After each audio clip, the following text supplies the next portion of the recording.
La princesse héritière Victoria de Suède est admirée dans le monde entier. Mais sa dernière apparition a suscité des spéculations sur l'état de son mariage avec le prince Daniel. L'absence de sa bague de fiançailles a amené les fans de la famille royale à se demander ce que cela signifiait pour leur relation. Aujourd'hui, nous découvrons l'histoire inédite qui se cache derrière ce geste audacieux. Tapez 1 si vous pensez qu'il y a une histoire plus profonde, ou 0 si vous pensez qu'il s'agit simplement d'un malentendu. Plongeons ensemble dans les détails. L'absence de bague. Depuis des années, la princesse héritière Victoria et le prince Daniel sont l'image d'un couple royal fort et moderne. Mariés depuis 2010. Leur parcours. Depuis les fiançailles de contes de fées jusqu'à la naissance de 2 enfants. La princesse Estelle et le prince Oscar en a inspiré plus d'un, mais leurs récentes apparitions ont suscité curiosité et inquiétude. Pourquoi cela fait-il tant de bruit?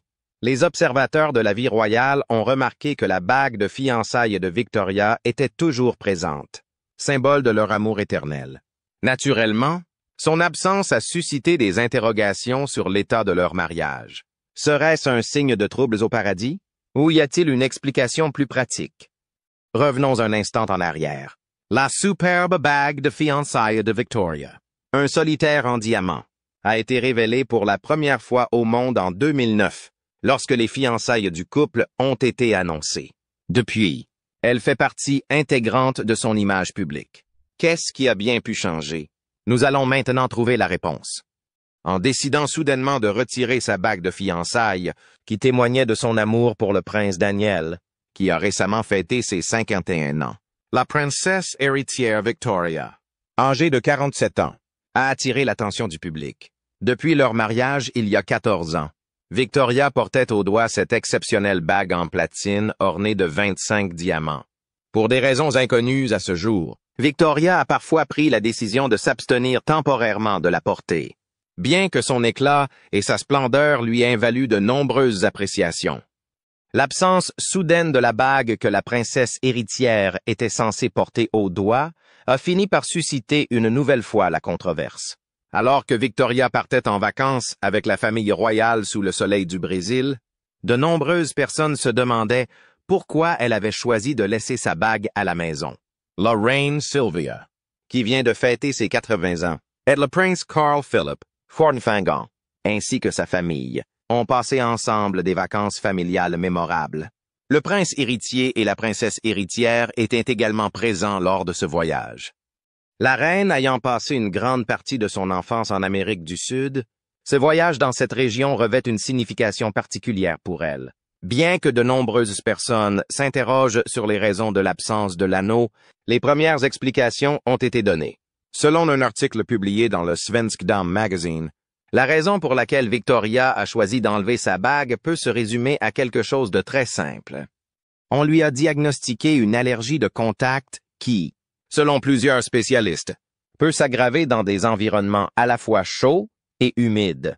Victoria a pris la décision de ne pas porter sa bague de fiançailles pendant ses vacances afin d'éviter toute conséquence défavorable. Ce qu'elle a fait. Quant au prince Daniel, on ne sait pas encore s'il portera son alliance pendant ce voyage. Mais le public retient son souffle dans l'attente de cette information. Une complication inattendue. Ce n'est pas seulement l'absence de l'anneau qui a suscité des débats dans les cercles royaux, mais aussi d'autres facteurs.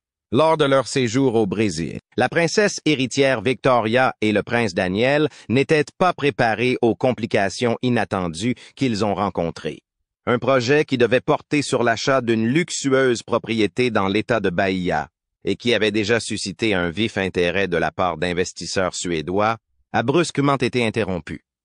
Selon les informations fournies par Svensk Dam, Victoria et Daniel possèdent déjà l'une des 12 maisons privées qui ont été construites avant que le projet ne soit suspendu. Pour l'heure, l'issue de ce gigantesque projet reste inconnue, ce qui ajoute un élément d'imprévisibilité à leur plan. En attendant, la famille royale a décidé de profiter de l'occasion pour faire une pause dans le rythme trépidant de Stockholm et de se rendre au Brésil afin de découvrir la chaleur et la beauté naturelle du pays. La belle famille, composée du roi Carl Gustaf, de la reine Sylvia de leurs enfants et de leurs petits-enfants, a déjà fait l'objet de discussions dans les journaux des environs. Il leur a été impossible d'éviter complètement l'attention du public puisqu'ils ont dû demander des licences spéciales pour pouvoir utiliser les communications radio afin de garantir la sécurité de la délégation royale. Un article publié dans le Diario Oficial de União, le journal officiel du gouvernement brésilien, a rendu publiques les informations sur le voyage.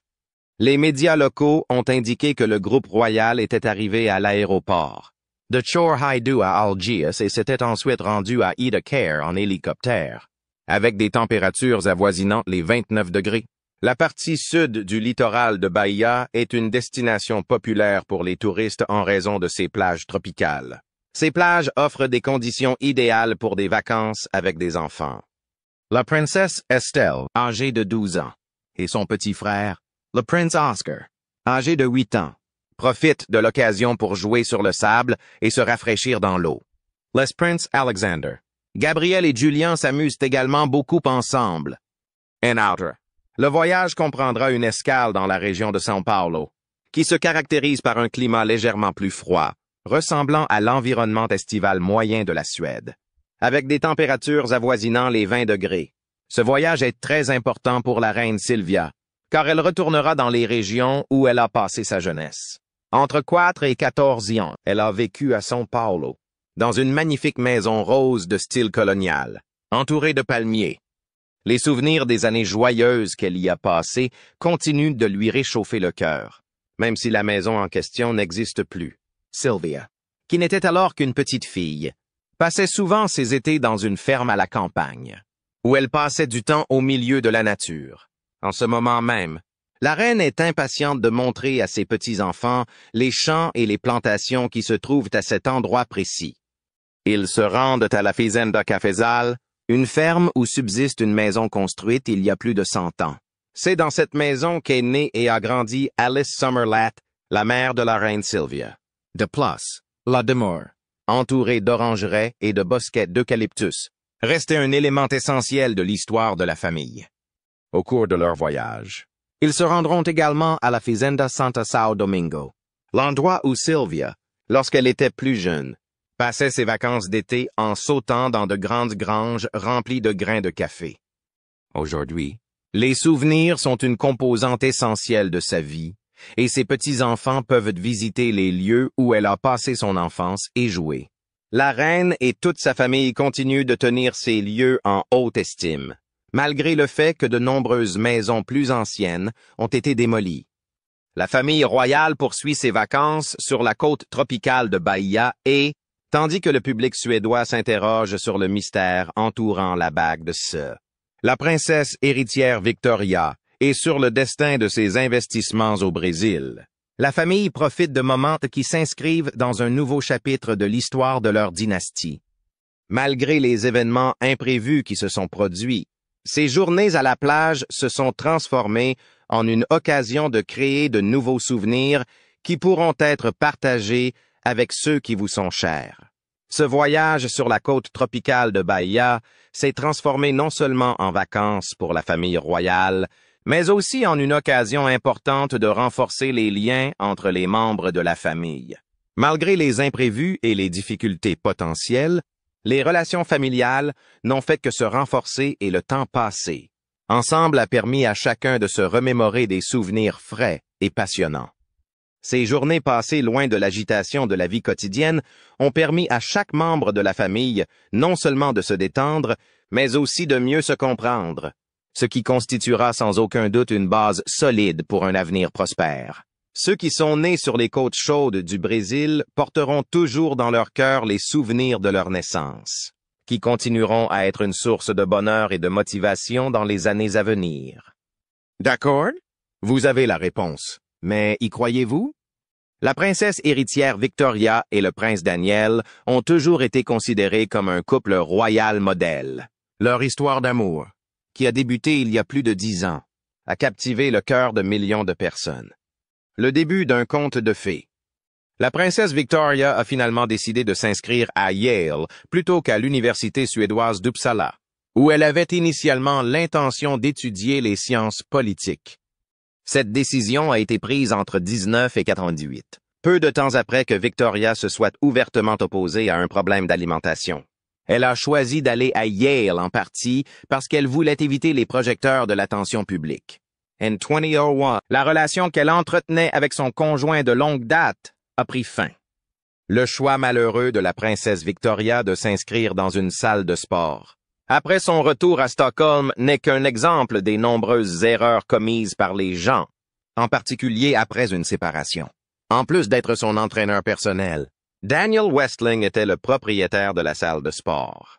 Les deux hommes ont une relation remarquablement bonne. En fait, ils devraient finir par se marier. Bien que le récit de la première rencontre entre Daniel et Victoria soit si attachant qu'il pourrait servir de prémisse à une comédie romantique, leur relation s'est en fait développée au fil du temps. Victoria aurait déclaré à Outlove lors d'une conférence de presse qu'ils étaient d'abord amis et non pas amants. Victoria a fourni cette information. J'ai eu une amitié merveilleuse et durable avec Daniel. Leur amitié s'est progressivement transformée en amour. Verse 2002.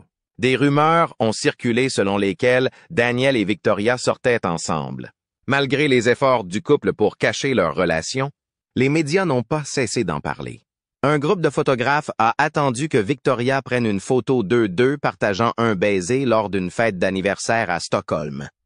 The Local SI affirme que cette première image de Victoria et Daniel marque la première apparition de paparazzis en Suède, un pays connu pour avoir des médias plus respectables que d'autres. Il est facile de comprendre pourquoi la romance entre Victoria et Daniel a attiré l'attention des médias. Bien sûr, la princesse est au centre de l'attention, mais le choix inattendu de son admirateur l'est tout autant. Daniel vivait dans une petite communauté à l'extrême nord de la Suède, et sa famille n'était pas vraiment riche. L'historien Herman Lindquist a montré qu'il était assez rare qu'un membre de la classe bourgeoise se marie dans une famille royale. Cependant, ils ont rapidement commencé à se parler et Daniel a commencé à se préparer à son avenir de prince. Suivant les conseils du magazine, il a troqué sa petite Alfa Romeo contre une puissante Lexus, s'est coiffé et s'est habillé. Selon ses mémoires, Victoria, Queen of the Time, publiées en 2009, ses parents s'inquiétaient de sa relation avec Daniel. Ils voulaient qu'il soit très clair que je bénéficierais d'un soutien inébranlable pour mon travail à l'avenir, poursuit-elle. Avant leur relation amoureuse, Daniel et Victoria avaient des vies assez différentes. Il semble donc logique que ses parents s'inquiètent de sa capacité à gérer les obligations liées au fait de devenir prince et d'être marié à Victoria. Néanmoins, le roi Carl Gustave a changé d'avis lorsque le couple a déclaré ses fiançailles en 2009. C'est bien sûr un jour spécial pour nous. Mais c'est aussi un jour spécial pour la Suède, a-t-il déclaré dans une interview accordée à Hello. Au fur et à mesure que nous avons appris à connaître Daniel, nous avons vu un jeune homme qui prend la vie au sérieux et qui s'investit dans sa profession. En 2008, la princesse Victoria a finalement autorisé Daniel à vivre au château de Drottningholm, après qu'il se soit courtisé pendant environ 8 ans. Hello affirme quant à lui que l'édition hors de l'aile de Victoria. Le couple a annoncé publiquement ses fiançailles en février 2009. Lorsque Daniel a fait quelque chose d'un peu inhabituel lors de sa demande en mariage, il a déclaré « J'espérais un oui, mais je n'étais pas tout à fait sûr ». C'est ce qu'il a déclaré lors d'une belle journée au château. Daniel a accessoirisé la main de la jeune femme avec un diamant solitaire serti dans une bague en or blanc, s'écartant ainsi des bagues de fiançailles dorées typiques utilisées par les générations précédentes de la famille royale suédoise. Les manifestations publiques de joie des princesses semblent indiquer qu'elles ne voyaient pas d'inconvénient à s'écarter des conventions lorsqu'elles se sont fiancées à Daniel. Dans une déclaration officielle, la princesse Victoria a réitéré sa confiance, affirmant qu'elle était persuadée que Daniel la protégerait. Vous avez sans doute constaté qu'au cours des dernières années, je suis devenue plus forte physiquement et intellectuellement. Le moment est venu pour nous de fonder une famille et de construire un avenir ensemble. Le 19 juin 2010, le couple s'est uni lors d'une cérémonie très attendue, selon les médias. Il s'agit du plus grand mariage royal en Europe depuis les mariages du prince Charles et de Lady Diana en 1941. Au total, 200 personnes ont assisté à la cérémonie de mariage, et 500 000 autres personnes ou plus se sont rassemblées dans les rues pour se joindre à l'heureux couple. Le peu que nous savons sur les fréquentations du couple royal ressemble à un conte de fées, en dépit de leur relation très privée. Selon The Local as Eve, le prince Daniel s'est souvenu avec émotion du mariage auquel Victoria et lui venaient d'assister. Il a ajouté que Victoria était restée à lui écrire des messages d'amour la nuit précédant son long voyage en Chine. Au total, 30 pièces. Une pièce serait utilisée pour symboliser chaque jour d'absence. Les difficultés qu'ils ont rencontrées. Si l'on tient compte du fait qu'ils ont choisi d'être ensemble, l'amour qu'ils se portent l'un à l'autre est encore plus impressionnant qu'il ne l'était déjà. Tout d'abord, ils viennent d'horizons historiques très différents, et la famille de la princesse Victoria traverse une période difficile. C'est en dépit des défis auxquels ils ont été confrontés que les deux hommes ont réussi à réparer leur relation. Il était une fois un jeune homme qui, au début du conte de fées raconté par les frères Grimm, n'était peut-être pas une grenouille, mais certainement pas un prince. Comme l'indique le discours prononcé par Daniel lors du mariage, cette description est restée inchangée, même après le premier baiser. Le roi et la reine, qui avaient gouverné la nation pendant un temps considérable, étaient bien informés et expérimentés, et possédaient un cœur à la fois sensible et bienveillant, ont joué un rôle important en l'aidant à changer son caractère personnel. Ils ont su guider le couple en douceur tout en partageant généreusement leurs précieuses expériences. Ils avaient une excellente compréhension de ce qui serait le plus utile. Et ils l'ont fait. Malgré leurs réserves initiales, la reine Sylvia et le roi Karl ont fini par accepter l'idée de célébrer l'amour entre la princesse Victoria et Daniel. La tradition suédoise voulait que le roi Karl accompagne la princesse Victoria jusqu'à l'autel lors de la cérémonie de mariage. Selon la coutume suédoise, c'est vraiment leur mariage qui a suivi le modèle. Bien que cette coutume soit assez répandue dans un grand nombre d'autres pays, elle n'est pas très fréquente en Suède. En effet, le couple est censé marcher ensemble le long de l'allée jusqu'à l'autel. En revanche, le roi Karl a accompagné Victoria jusqu'au milieu de l'autel avant qu'elle ne s'approche de son époux pour achever le processus. Bien que cette décision soit considérée comme controversée par certains, il s'agissait d'une décision extrêmement personnelle et globale.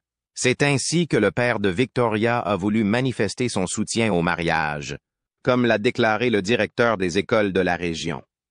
Le roi Karl a fait la déclaration suivante pendant le mariage. « Je suis ton père et tu es ma fille bien-aimée. Il n'y a rien d'autre à penser que le fait que mon désir le plus profond est que tu sois heureuse. » Le roi Karl n'a pas été le seul à changer d'avis.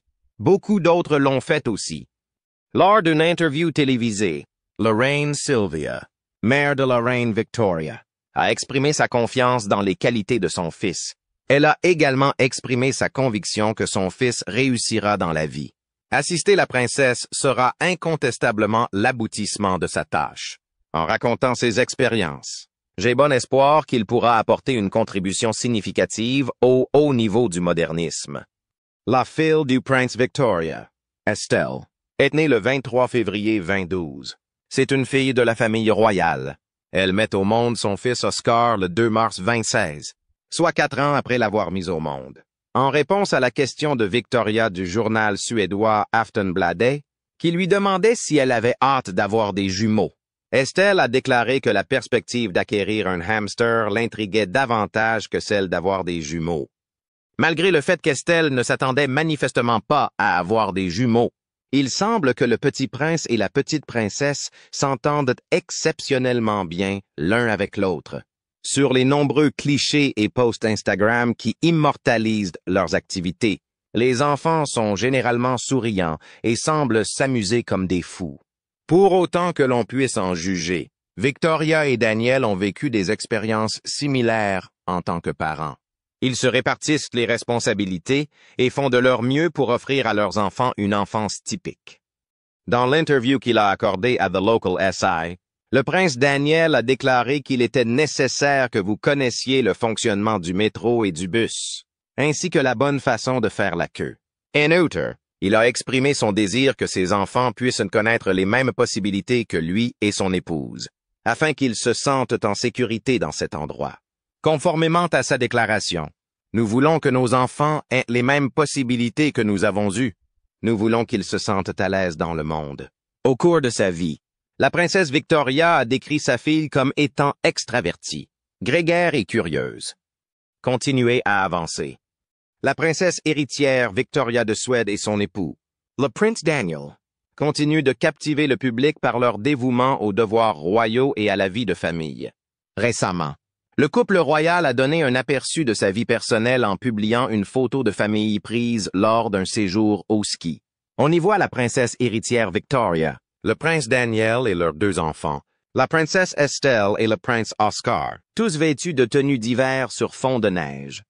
Cette sortie en famille souligne l'engagement du couple à concilier ses responsabilités officielles avec des moments de qualité en famille.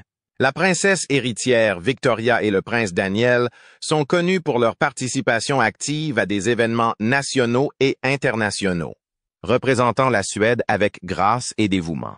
Ils ont récemment assisté à des banquets d'État et participé à diverses activités culturelles et caritatives. Outre ces engagements publics, le couple accorde une grande importance à la vie de famille. Ils font souvent participer leurs enfants aux traditions royales, encourageant ainsi le sens du devoir et de la continuité au sein de la monarchie suédoise. La princesse Estelle, aujourd'hui âgée de 12 ans, et le prince Oscar, âgé de 8 ans, ont accompagné leurs parents lors de divers événements, assumant progressivement leur rôle au sein de la famille royale. Le dévouement de la princesse héritière Victoria et du prince Daniel à leur rôle et à leur famille continue de les rendre attachants aux yeux du public suédois et des amateurs de royauté du monde entier. Leur capacité à concilier leurs fonctions officielles et leur vie privée est une source d'inspiration et un modèle pour la royauté moderne. Qu'en pensez-vous? S'agit-il de beaucoup de bruit pour rien ou l'histoire est-elle plus complexe? Faites-nous part de vos réflexions dans les commentaires ci-dessous. Et comme toujours, n'oubliez pas d'aimer, de partager et de vous abonner pour rester au courant de tout ce qui concerne la royauté.